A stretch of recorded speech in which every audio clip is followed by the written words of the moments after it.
जिन लोगों को ये नहीं पता कि प्राण प्रतिष्ठा क्या होती है, उसका सही मायनों में अर्थ क्या होता है प्राण? देखिए, ये तो सत्य है कि प्रतिमाएं तो कोई मनुष्य ही बनाता है,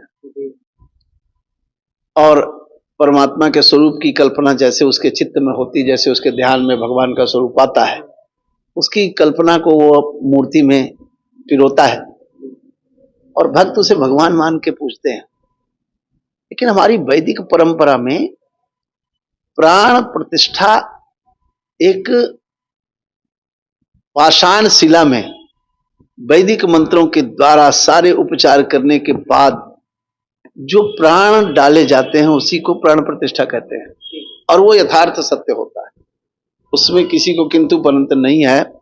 ऐसा तक देखा गया है, ऐसा तक माना गया है, आप सर्च कर सकते हैं सारी घटनाएं, कि भगवान के हाथ में घड़ी बांधी गई तो घड़ी चलने लगी।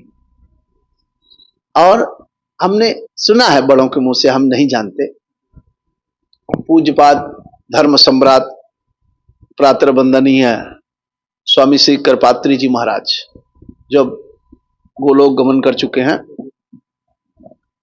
कहीं प्रतिष्ठा चल रही थी किसी बनारस के मंदिर में या कि कहीं भारतवर्ष में ही, क्योंकि वो विदेश यात्रा तो करते नहीं।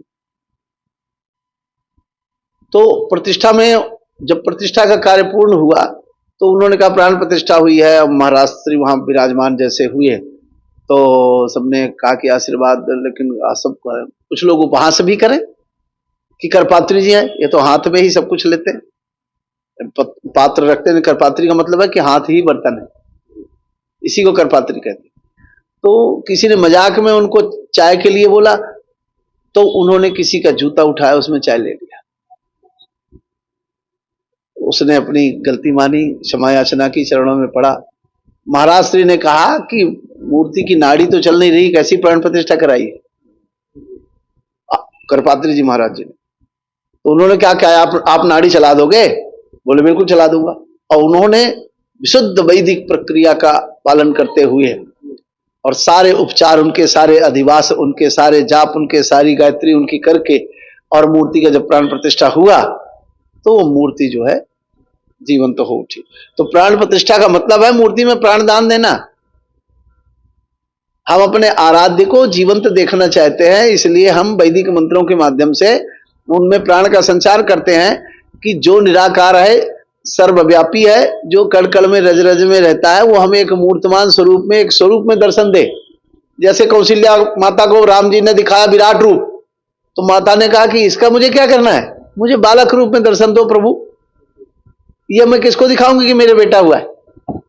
तो आज उसी बाल रूप में भगवान पुनः विराजमान हो रहे हैं। वही दिख रहा माता ही निज अद्भुत रूप अखंड, रोम रोम प्रति लागे कोटि कोटि ब्रह्मांड। तो इतना बड़ा रूप देख के तो सब डर जाएंगे, उन्हें तो बालक रूप चाहिए।